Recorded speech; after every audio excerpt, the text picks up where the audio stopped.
اعوذ باللہ من الشیطان الرجیم بسم اللہ الرحمن الرحیم۔ السلام علیکم، کیسے ہیں آپ سب؟ امید کرتی ہوں کہ آپ سب اپنے گھر میں خیر و عافیت کے ساتھ ہوں گے۔ آج میں پھر سے آپ کی خدمت میں ایک نئی ہارر کہانی لے کے حاضر ہوئی ہوں، تو چلیں اپنی کہانی کا آغاز کرتے ہیں۔ کہانی کا عنوان ہے بھوت بنگلے کی کہانی۔ یہ کہانی تقریباً 100 سال پرانی ہے، جب ہندوستان کے ایک دور دراز گاؤں میں ایک بھوت بنگلہ واقع تھا۔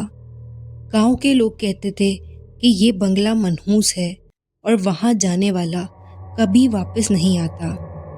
اس بنگلے کا نام کالا محل تھا اور یہ گھنے جنگل کے بیچوں بیچ واقع تھا۔ کہا جاتا تھا کہ کالے محل میں ایک رئیس رہتا تھا جس کا نام تھا راجہ ہری نام سنگھ۔ وہ بہت دولت مند اور غرور کا پجاری تھا۔ ہری نام سنگھ کی بیوی راجکماری ایک دن اچانک پراسرار طور پر غائب ہو گئی۔ لوگ کہتے تھے کہ اس کا قتل خود راجہ نے ہی کیا تھا اور اس کی روح اب بنگلے میں بھٹک رہی ہے۔ کالے محل کی سیاہ راتوں میں عجیب و غریب آوازیں آتی تھیں۔ کبھی کوئی عورت کے چیخنے کی آواز، کبھی کسی کی قدموں کی چاپ اور کبھی کسی بچے کی رونے کی آواز سنائی دیتی تھی۔ گاؤں کے لوگوں نے کئی بار بنگلے میں جانے کی کوشش کی، مگر جو بھی وہاں گیا وہ کبھی واپس نہ آیا۔ ایک دن گاؤں میں ایک نوجوان مسافر آیا جس کا نام ارجن تھا۔ ارجن دلیر اور نڈر شخص تھا۔ اسے لوگوں کی باتوں پر یقین نہیں آتا تھا اور وہ ان کہانیوں کو محض سے کہانیاں سمجھا کرتا تھا۔ جب اس نے گاؤں والوں سے کالے محل کے بارے میں سنا تو اس کے دل میں تجسس پیدا ہوا۔ اس نے فیصلہ کیا کہ وہ خود کالے محل جا کر دیکھے گا کہ آخر حقیقت کیا ہے۔ گاؤں والوں نے اسے بہت منع کیا، مگر ارجن نے ان کی ایک نہ سنی اور کالے محل کی طرف روانہ ہو گیا۔ جوں جوں وہ جنگل کی طرف بڑھتا گیا، ماحول میں سردی بڑھتی گئی اور فضا میں عجیب سی خاموشی چھا گئی۔ درختوں کی شاخیں جیسے سرگوشیاں کر رہی ہوں اور زمین پر گری ہوئی سوکھی پتیوں کی چرچراہٹ ہر قدم پر اس کے پیچھے کسی کے ہونے کا احساس دلا رہی تھی۔ جب ارجن بنگلے کے قریب پہنچا تو اس کی نظر ایک پرانی خستہ حال عمارت پر پڑی جس کی دیواریں ٹوٹ پھوٹ کر شکار ہو چکی تھیں اور ہر طرف مکڑی کے جالے لگے ہوئے تھے۔ بنگلے کے دروازے پر لوہے کی زنگ آلود زنجیر لٹک رہی تھی، جیسے کسی نے اسے بند کرنے کی کوشش کی ہو مگر مکمل طور پر بند نہ کر پایا ہو۔ ارجن نے دروازے کو زور سے دھکیلا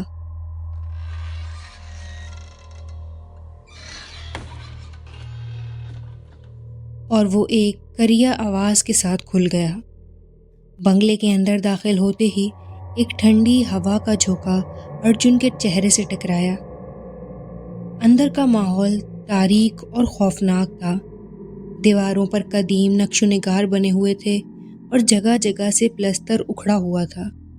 ارجن نے اپنی جیب میں سے ایک دیا جلایا اور اندھیرے میں آگے بڑھنے لگا۔ اسی دوران اس کے کانوں میں ایک ہلکی سی سرگوشی سنائی دی۔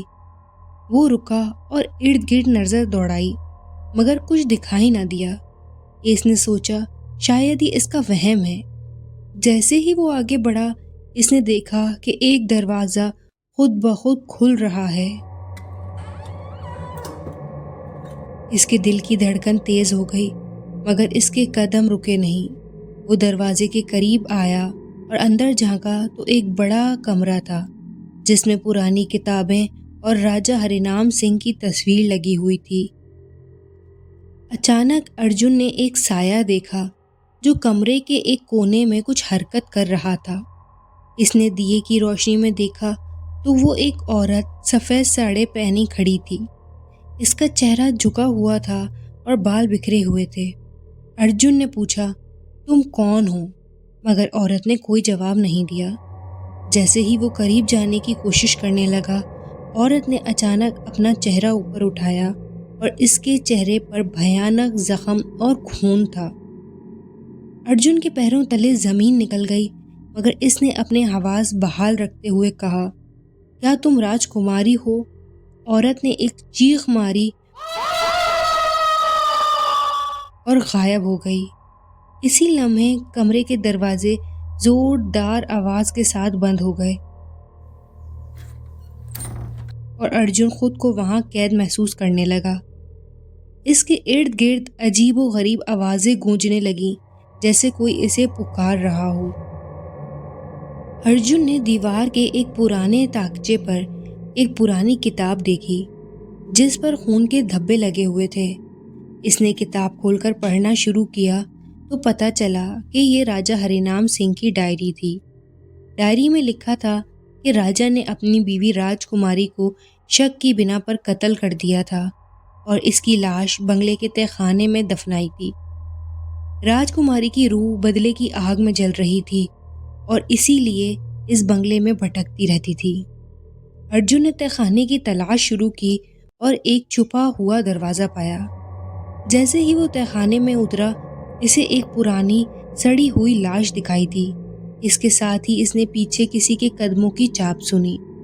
جب اس نے مڑ کر دیکھا تو وہی عورت دوبارہ سامنے کھڑی تھی، مگر اس بار اس کا چہرہ انتہائی بھیانک تھا اور آنکھوں میں آگ جل رہی تھی۔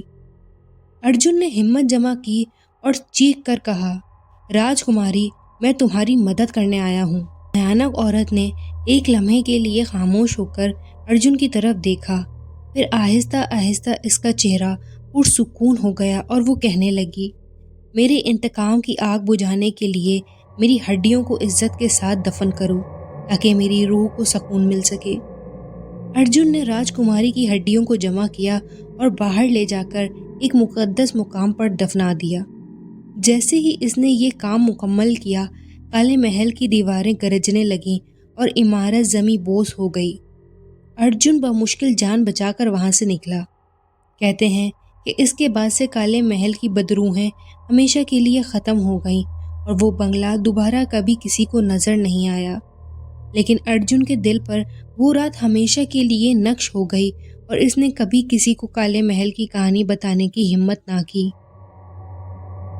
100 سال گزرنے کے باوجود یہ کہانی گاؤں میں نسل در نسل سنائی جاتی ہے اور لوگ آج بھی کہتے ہیں کہ اگر کوئی سیاہ رات میں جنگل کے قریب سے گزرے تو اسے ایک عورت کی سرگوشی سنائی دے سکتی ہے جو پکار رہی ہو، ارجن، مجھے سکون مل گیا۔ تو یہ تھی ہماری آج کی پراسرار کہانی۔ امید ہے کہ آپ سب کو پسند آئی ہوگی۔ اگر آپ اس طرح کی مزید کہانیاں دیکھنا چاہتے ہیں تو ہمارے چینل کو لائک، شیئر اور سبسکرائب کرنا مت بھولیے گا، اور جو لوگ میرے چینل کو سبسکرائب کریں گے ان کا دل سے بے حد شکریہ۔ ملتے ہیں ایک اور کہانی کے ساتھ، تب تک کے لیے اللہ حافظ۔